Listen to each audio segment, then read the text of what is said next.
Before we begin our journey on this peaceful night, take a moment to like the video, subscribe to the channel, and leave a comment telling us where you're watching from.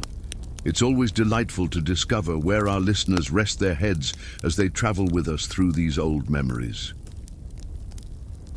The farmer's chair. In my hometown, there was a small stone church, worn down by time, whose bells sounded sadder on days when the wind blew strong. It stood atop a low hill, nestled between wheat fields and whispering woods that stirred at dusk.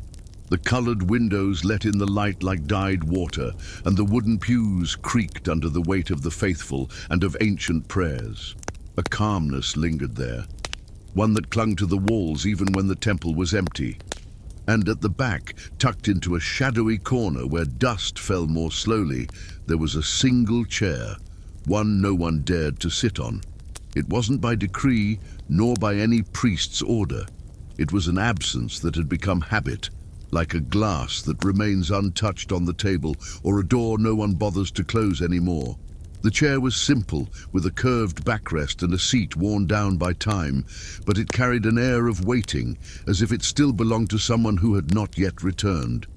The older women said it once belonged to a farmer named Gregorio, a man with large hands and an even greater silence, who gave his life to save the flock during the great autumn storm, decades ago. The children, on the other hand, only knew it as the chair that belonged to no one, which, to small, restless minds, always means the opposite. They say that on the morning of the storm, Gregorio saw the sky close like an iron lid. The wind came down the hills like a wild army, and the clouds tangled together like frightened sheep. The bells rang, not by human hands, but because the air made them swing in panic. While everyone else sought shelter, he ran to the fields, barefoot and soaked in his heavy coat, guiding the animals with firm whistles and sweeping gestures. When the sky finally broke, the sheep were safe in the barn, but he did not return. They found him days later, face turned upwards, hands still clenched, as if holding on to the memory of the whirlwind in his fists. The village mourned in silence. There was no funeral in the church, only the bells tolling at dusk and a row of muddy boots at the temple's entrance. It was the priest himself who placed the chair at the back during the next mass. "Let it be for him," he murmured, wiping dust from a corner. No one had to ask whom he meant. And since then, even with the passing of years, even as new priests arrived and new children were born, that chair remained there, untouched. Some claimed to see a shadow upon it at daybreak. Others only felt a subtle chill when passing nearby. But everyone knew, without being able to explain, that it wasn't entirely empty. At the time when this story began to be whispered again among the church pews, I was still a boy, maybe 8 winters old, with a curiosity too large for my small frame. Sunday morning mass was to me a mix of drowsiness and wonder, the scent of melting wax, the slow groan of the wooden floor, the whispers that seemed to float in the air.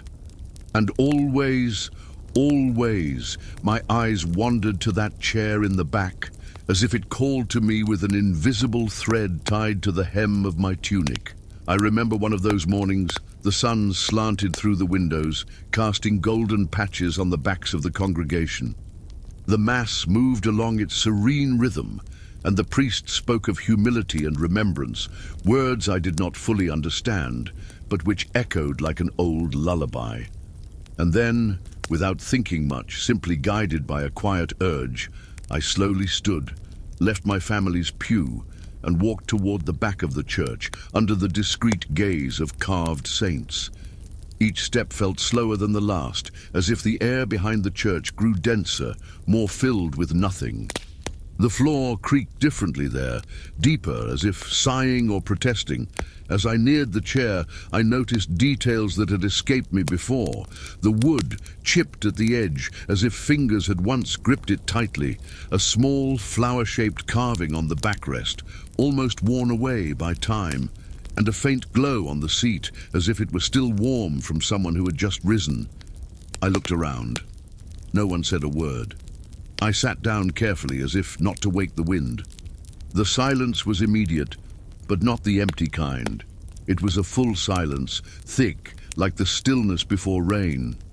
Voices continued in the distance, it's true, but they felt softer, as if heard from the bottom of a well. My feet didn't touch the ground, and my hands rested in my lap, mimicking, without knowing why, the posture I had seen in the stained glass images of Gregorio himself. And in that moment, something shifted. It wasn't a vision, or a whisper, or a miracle. It was simply a feeling, a quietness that wrapped itself around me like a neatly folded blanket. I stayed there for long minutes, or perhaps it was only a few long seconds. I never knew for sure. But when I returned to my place beside my grandmother, I felt her fingers squeeze mine with a different softness. She didn't look at me, but there was a tremble in her breathing, like someone holding back a tear too old to fall. And around me, I sensed something had changed in the way the congregation looked at each other, not with judgment, nor with surprise. There was a quiet nod in their eyes, as if they had witnessed something sacred that needed no name. At the end of Mass, the priest approached me. He was a young man recently arrived from the big city with steady hands and alert eyes. He knelt down, smiled with the corner of his mouth, and simply said, "Thank you," and nothing more. I didn't understand it at the time, but I felt that within that thank you was a thread connecting past and present. As if for a brief instant, Gregorio had sat there with me, not to haunt, but to remind. To remind that presence needs no body, no words, only space. The following week, the chair was still there, as always, but something around it seemed cleaner, brighter, as if the light from the windows had chosen to fall exactly upon it. No flowers were left, no notes placed. But the elders began to offer a gentle nod when approaching that corner, and the children, curiously, no longer whispered about ghosts. There was instead a new kind of respect, made of shared silence, as if everyone had finally realized that it wasn't the seat that held Gregorio, but the act of leaving it free. With time, the story of the farmer began to be told more often, not as an exaggerated legend, but as a memory that softens the more it is shared. Some said that on the night I sat there, they dreamed of sunny fields and sheep gathered in safety. Others claimed to have heard a brief whistle coming from the back door, even though it was locked. But no one cared to confirm or deny. It was as if each person had received a small, invisible inheritance, a new way of seeing one another, more slowly, more attentively, as if we were all, in some way, faithful ones, seated before a chair that is no longer quite so empty. It didn't take long for the chair to stop being just a remembrance of a man and become a remembrance of a gesture. When someone in the village passed, whether leaving for far away or forever, someone would light a candle near the chair and let it burn in silence.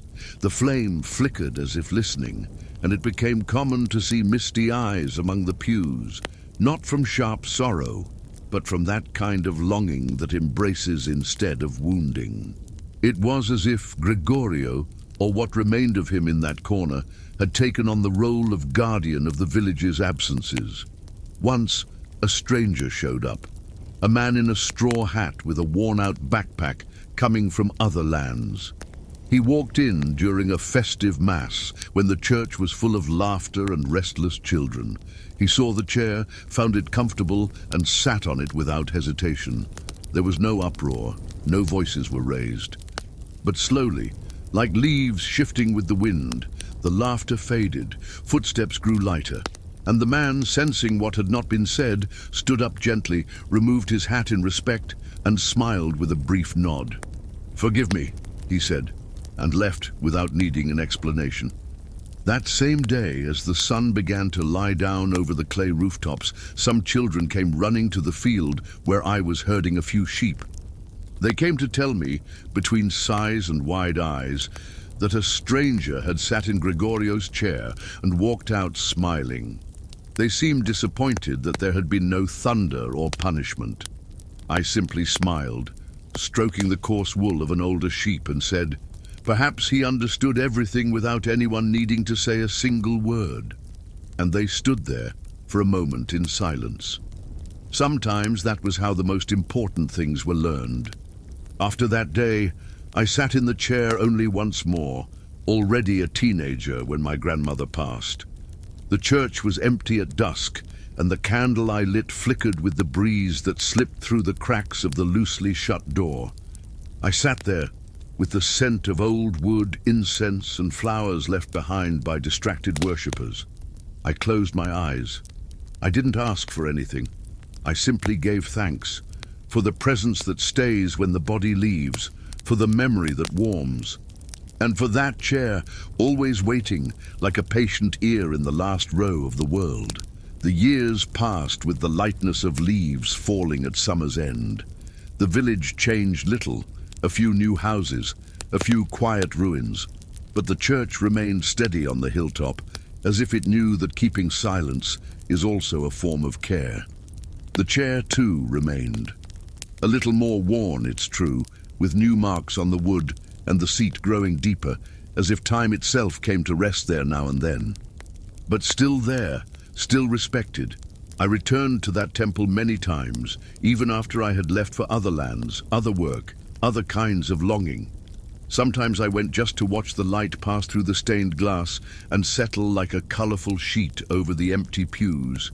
Other times for weddings, baptisms, small celebrations, and every time I crossed the threshold, my eyes went straight to the corner where it stood, sometimes with a flower beside it, sometimes with a candle, sometimes just with the serene air of memory hovering over the seat, but always with the same quiet reverence, as if it were an altar disguised as a chair.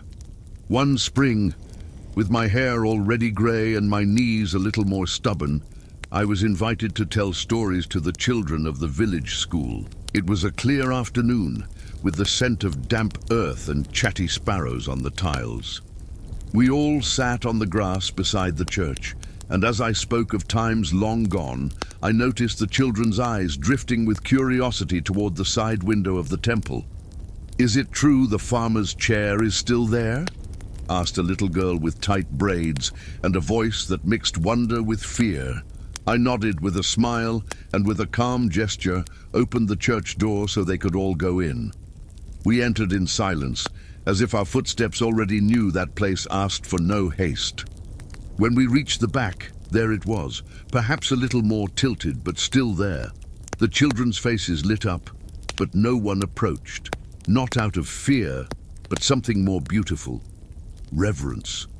One of them, with big eyes and tiny hands, stepped just close enough to whisper, "He still listens, doesn't he?" And I answered with the only certainty I carry, "Always." That night, after everyone had left and the sun was hiding behind the hills like an ancient secret, I returned alone to the church.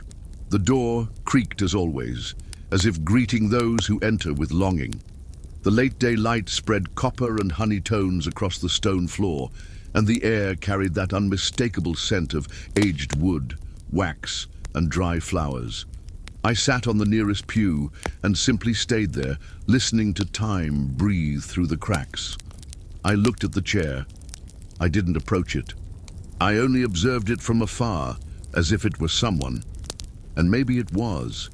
I thought of Gregorio, of course, the man who faced the storm, but also of the gesture that left such lasting marks. I thought of those who are missed, those who wait, those who leave without warning, and those who stay trying to understand. And I realized, with a calm tenderness, that the chair didn't belong only to him. It belonged to everyone who at some point needed a place where absence could be welcomed as presence. A corner where silence didn't mean forgetting, but living memory. As night fell, the shadows stretched through the church's interior, and the chair was enveloped in a soft dimness, as if it were resting. It was beautiful in a way, to see that even objects learn to rest with time. I stood slowly, listening to the gentle echo of my steps on the old floor. Before I left, I made a simple gesture with my hand, like one who bids farewell to an old friend.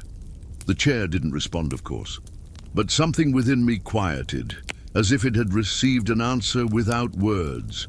Today, when people ask me what that chair means, I usually smile and change the subject, not out of secrecy, but out of respect. Some things don't need to be explained, only felt.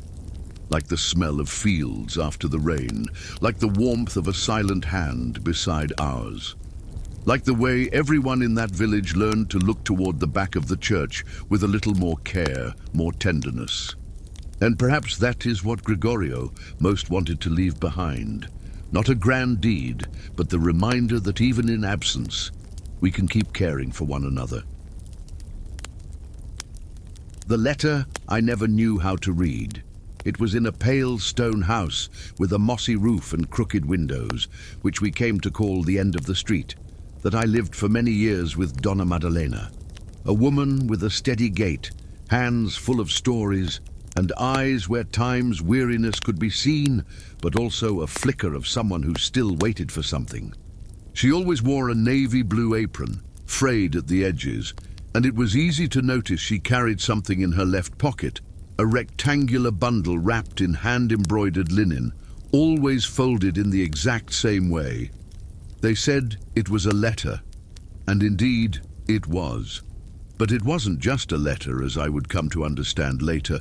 It was a silent kind of waiting, stitched with longing, that crossed decades without ever fading. The whole village knew Maddalena had lost her husband to the war. One of those old wars that took boys without mustaches and returned only silence to their mothers and wives. But what few knew was that she never learned to read, and even so, when the postman delivered that envelope sealed with the army's crest, she never let anyone open it. It was written for me, and I know it's safe with me, she would say, in the same voice she used to cover her plants during March frosts. Over time, the letter became part of her, something between a promise and a reliquary. And so the years went by, as Maddalena went on watering her herbs, cleaning the windows with newspaper pages, and carrying in her left pocket a story only the paper truly knew. In the winters, when the wind hissed through the door cracks and the wood stove crackled lazily, I would see her seated near the window, mending old cloth in silence. Sometimes she'd touch her pocket, like someone checking if the heart was still beating. Maddalena spoke little, but there was something in the way she stirred the soup, folded the sheets, or fed the stray cats she let in through the kitchen, as if everything she did was by someone who still longed to be read, to be understood. And the letter stayed there, always there, even after the postage stamps changed color and postmen began riding bicycles instead of horse carts. At first, the village children feared her. They believed the old lady with a brown scarf around her hair and deep-set eyes hid spells in her pocket. But all it took was a scraped knee, a midnight fever, or an injured bird. And there she was, with her lemon peel tea, her poultices, and whispered prayers. Little Clara was the first to approach without tripping over stories. She was only 7, with boundless curiosity. She would sit on the doorstep with a little notebook in hand, asking questions about everything: how to plant mint, why chickens slept perched, what saudade meant. It was on a warm September afternoon, when the leaves began to change color and the scent of baked apples escaped from the windows of nearby houses, that Clara asked about the letter for the first time. "What's in there, Donna Maddalena?" she said, gently pointing to the apron pocket. The woman looked at the girl for a long moment, as if deciding something inside herself, but only smiled and replied, "A secret I don't yet know." Clara didn't insist. She simply offered an apple she had in her dress pocket, and they sat there, sharing the fruit and the silence, as if they were also sharing time itself. In the following weeks, the girl kept coming, bringing dried flowers, new questions, and a different colored pencil each time. Madalena, in turn, began brushing her hair before Clara arrived, lighting the stove a bit earlier and slicing the bread thinner, as if preparing for something important. The letter remained in the pocket, unchanged, but everything around it began to soften, like clay touched by patient hands, until one morning under a gentle rain, Clara arrived with a reading book and said plainly, "The teacher said I can help read if you'd like." For a moment, Madalena said nothing. She stood there in the doorway, her wrinkled hands still damp from the dishes, her gaze fixed on the girl. Time itself seemed to hold its breath. Then, with an almost ceremonial slowness, she reached into her apron pocket, took out the embroidered linen with great care, and placed it in Clara's lap. "I might cry," she whispered, "but it's not sadness. It's just that I've waited so long to hear what my heart already imagines." The girl nodded with the solemnity that only children can offer, and unfolded the cloth with reverence. The envelope was yellowed, but intact. The wax seal crumbled easily, as if it too had waited too long. Clara pulled out the sheet and began to read in a soft voice, nearly a whisper, as though reciting a forgotten prayer. "My Madalena, if this letter has reached you, it means I won't be returning. But don't cry, my love. I write with hands dirty with earth and the scent of gunpowder, but thinking of your smile in the early morning. I've kept in my pocket a petal of the flower you used to tuck behind your ear. It reminded me of home, of you, of everything worth living for." The words floated through the kitchen like the steam of freshly baked bread, bringing with them a sweet silence, filled with presence. Clara read to the end carefully, stumbling only once on the word hope, which Madalena repeated softly, as if tasting it for the first time. The letter went on, speaking of simple memories. The smell of laundry on the line, the taste of fig jam she made on Sundays, the way he'd find her napping with the cat on her lap. And finally he wrote, "If one day you open this letter, know that my love did not die with me.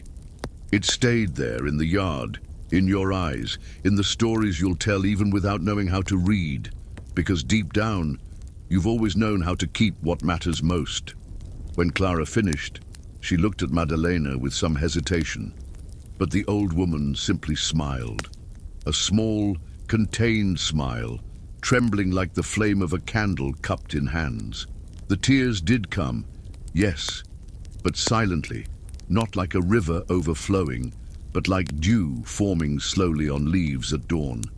Then Madalena picked up the embroidered linen and wrapped the letter again, this time with a gentler gesture, like one cradling a secret that had finally been heard. "Thank you, child," she said with a thick voice. "Now I can walk with a lighter heart." That day, they didn't light the stove or harvest the mint from the garden. They sat by the door, watching the gentle rain run down the tiles and slide softly through the gutters, as if the sky too were reading letters long kept hidden. Clara leaned her head on Madalena's shoulder, and she, in turn, wrapped an arm around the girl with the ease of someone who had always known how to embrace. "You know," the old woman said, "I was afraid to open it, afraid it wouldn't be what I had kept in my heart all these years." Clara answered only with a murmur and a gentle squeeze on the wrinkled fingers she held. In the days that followed, the letter no longer returned to the apron pocket. It was placed in a small light wood box, on a shelf between jars of dried herbs and forgotten buttons. Sometimes Madalena would open it alone, not to reread it, for she still didn't know the letters, but to remember Clara's voice reading and her husband's voice, alive between the pauses and simple words. She began telling stories to the village children, stories of how the bells sounded when he returned from the fields, or how they would dance in the kitchen without music at dusk. And with each story, the letter seemed to breathe again. The village, which once saw Madalena only as the lady at the end of the street, now saw her as a keeper of memories, a kind of storyteller who didn't need books to teach, The children would gather at her gate, begging her to retell the story of the day the cat climbed onto the roof and only came down for sardines, or about the blue dress she wore when the letter arrived. And though she often repeated the same stories, each time she added a new gesture, a forgotten detail, like someone stitching memories with invisible thread. Clara grew up among these stories, and over time she began writing little notes for Madalena, made-up poems, recipes learned at school, or news from the village. The old woman didn't read them, but she kept each one with the same care she had once given to the letter. "Maybe I don't read with my eyes," she would say, "but with the heart, everything finds its way." One morning, Clara found a dried flower pinned to the windowsill, along with a note in her own handwriting, written long ago. On the back, someone had traced, in crooked, shaky lettering, the word "thank you." It was then that everyone in the village came to know Donna Madalena was, little by little, learning how to write. On her own, in secret, tracing letters on the backs of old calendars and the margins of newspapers. No one taught her directly, but Clara left her increasingly simple notes, and the old woman replied with shy scribbles that slowly took shape. "Writing," she would say, "is like sowing. At first it just looks like soil, but one day something sprouts that we didn't even know we knew." And with that, her words began to take root, on paper, on jam jars, even on the tea sachets she offered to visitors. One autumn afternoon, many years later, when the leaves danced across the yard and the house smelled of cinnamon, Clara, now a grown woman, returned to Madalena's home. She brought a gift wrapped in red cloth.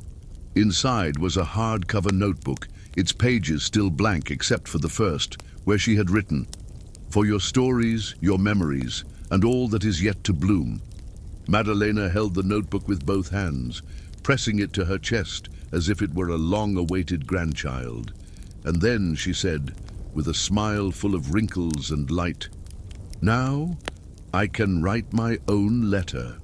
That night, the lamplight stayed on longer than usual at the house at the end of the street. Through the window, one could see Madalena sitting at the table, the notebook open, the pencil resting between fingers weakened by time but strengthened by will. She did not write with haste, nor with perfection. She simply let the words come, as if pulling small threads from her chest and stitching them onto the page. She began by describing the scent of ash soap, then the sound of the hoe striking the earth, and finally, the kind of longing that never hurts the same way twice. By dawn, the notebook already held 3 written pages, and each word was a bridge between past and present, between the woman who waited in silence and the one who now told her story. Clara returned at the end of the week to fetch some tea, but found much more. Freshly born stories, pieces of a love that had never been lost, only asleep for decades in an apron pocket. Madalena offered fresh bread, hand-churned butter, and a carefully folded note. "Now, I'm the one writing to you." Clara read it in silence, eyes misty, and simply said, "It took a while, but it came, like every good letter does." In the following months, Clara's visits became sacred rituals. With each visit, there was something new in the notebook. Sometimes a memory from youth, other times a recipe annotated with poetic notes like a spoonful of honey for grey days or fennel to keep longing at bay. Madalena wrote as one tends to a rare plant, with patient hands and quiet affection. What once had been kept in silence now bloomed in simple lines full of soul, and little by little she began to read too, deciphering labels, old notes, and at last the very letter she had guarded for so long. Reading it with her own eyes this time brought her a different kind of emotion. It was no longer pain or absence, but something closer to reunion. Her husband's words, dormant for so long, now seemed to speak with her as an equal, as if they knew that this was the right moment. "I'm glad you waited, my flower," she whispered, as if he were still nearby. And in a way, he was. The letter was returned to its embroidered linen, but now it rested on the nightstand, open and serene, like a story that had fulfilled its purpose. Over time, the story of Donna Maddalena and her letter spread throughout the village, not as a secret, but as a tale everyone wanted to hear again. The children repeated the most beautiful lines, and even the roughest adults lowered their voices when speaking of her, as if they were speaking of something sacred.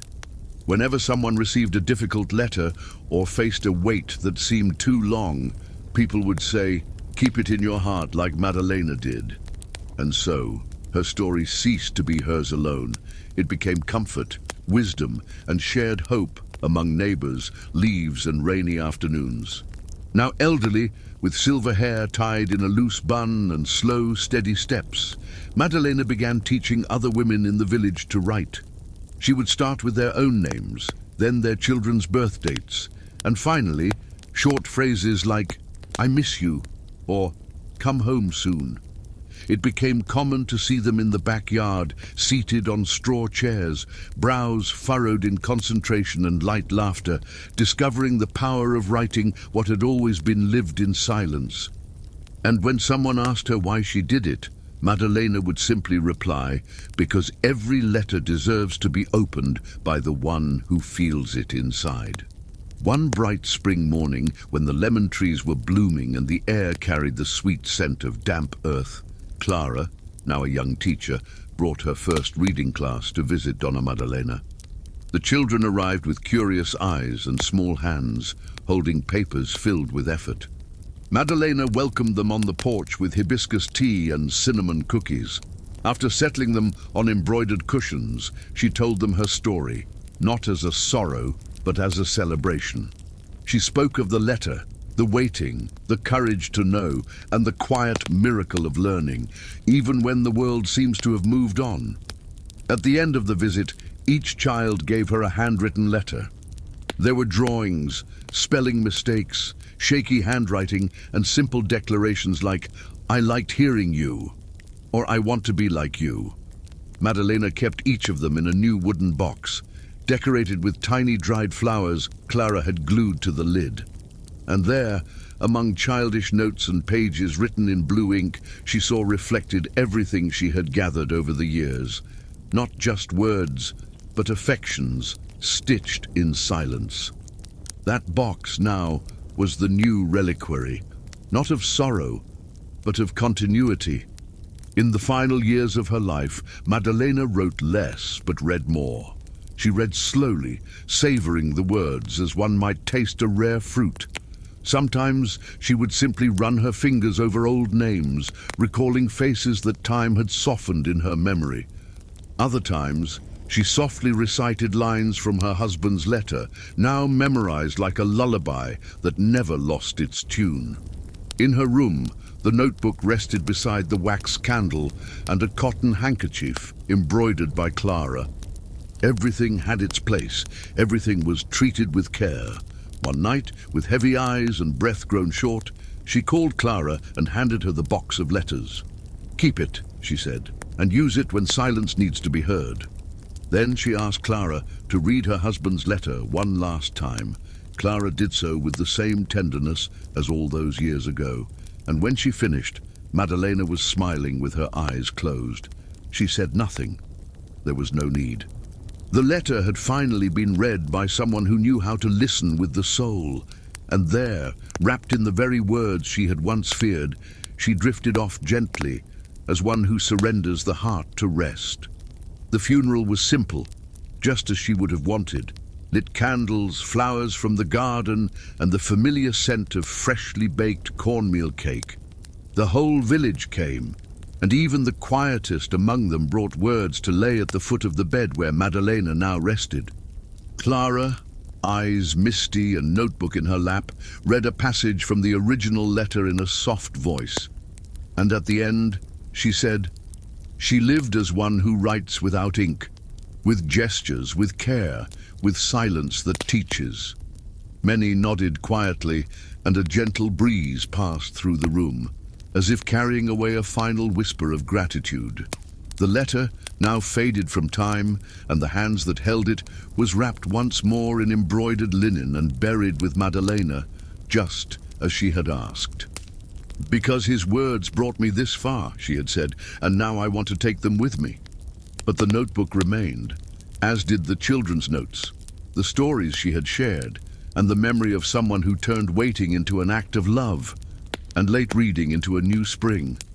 And since then, on the quietest afternoons, when the wind stirs the curtains and the kettle hums softly, people swear they can still hear gentle footsteps in the house at the end of the street, as if Madalena was still there, leafing through her memories. The water that came from the rain.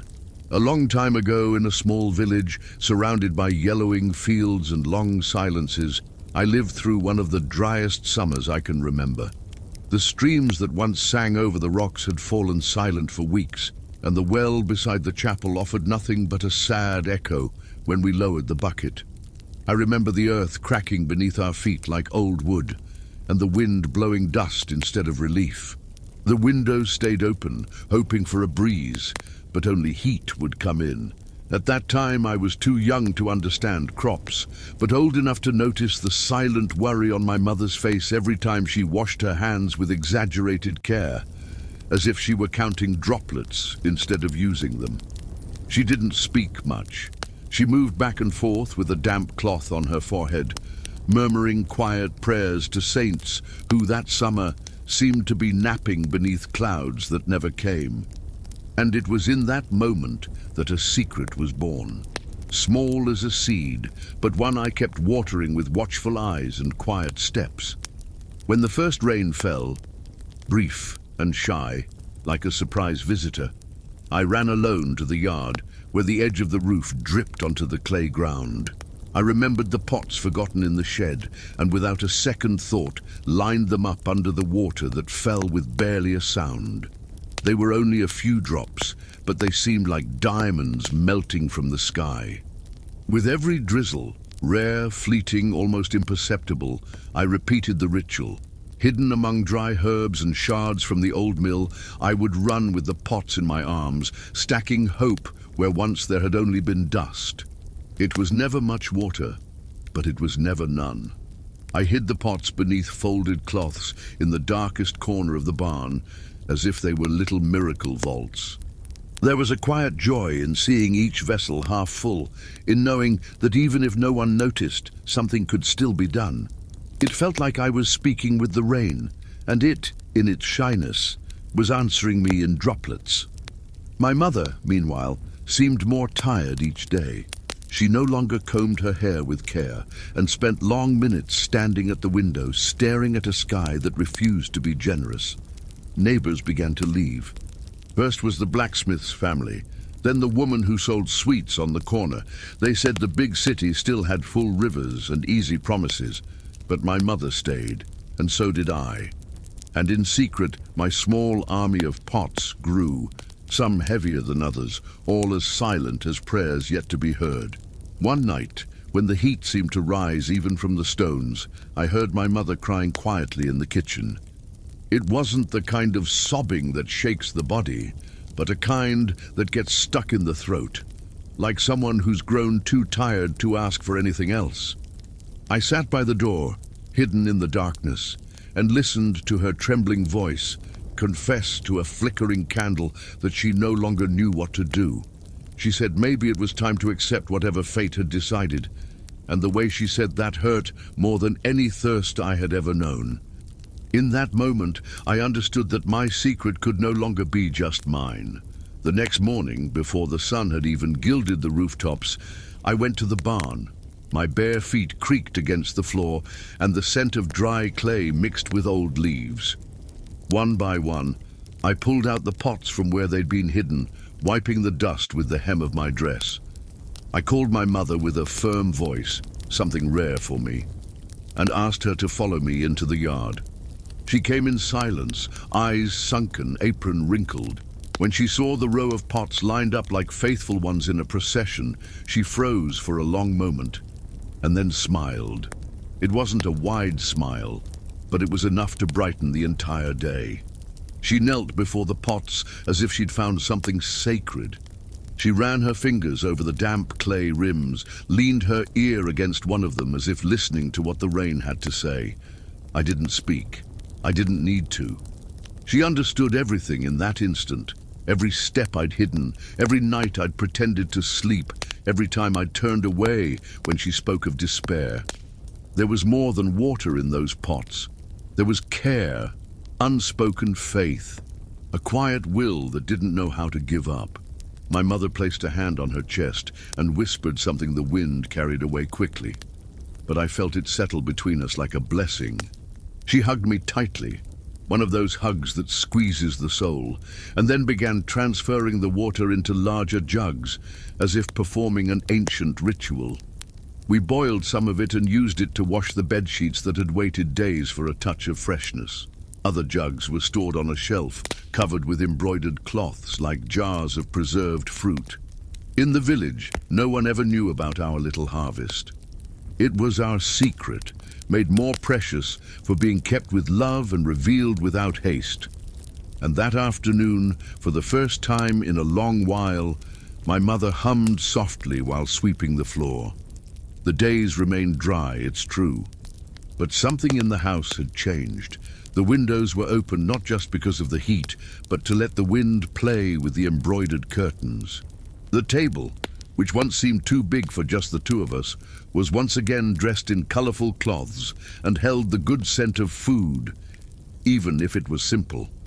My mother began going out at dusk to water the plants gently, carrying a small clay mug filled with rainwater, and with each pour, I saw in her a humble gesture of hope, with no theatrics, like someone beginning again from the beginning. Sometimes I still ran to the shed with my eyes on the sky, hoping the clouds would gather like old friends. And when a drizzle dared to fall, even for just a few minutes, there I was, pots in hand, smiling as if the entire sky had been made just for me. I never kept it from my mother again. Now, she helped me line the pots herself, and even took off her headscarf to let her forehead get wet. We said little, but our eyes exchanged silent promises, like those who understand that faith sometimes lives in the patience of waiting for a drop. Over time, the pots lost their urgent function and began to hold a more symbolic place on the front porch. They sat there quiet, as reminders of a time when every drop was worth more than gold. Some cracked in the heat, others stained with moss, but my mother never threw them away. "These pots," she would say with a serene smile, "were made to hold not just water but everything we didn't know how to say to each other." I began to see them as wordless books, clay volumes where our waiting, fears and gentleness had been written. One night, when we were both a little older, I heard my mother telling this story to a neighbor who came to visit. She spoke with sweetness, but without embellishment. She said she had learned that summer that even the smallest can be guardians of miracles, and that sometimes what changes the course of things isn't a storm, but a small gesture hidden among the days. The neighbor listened with damp eyes and hands folded in her lap. Upon leaving, she paused before the pots and looked at them with respect, as if they were still full, not of water, but of something lighter and longer lasting. Years later, when the drought had become a memory and the well filled again without ceremony, the pots remained in their place. Some visitors would ask why we no longer used them.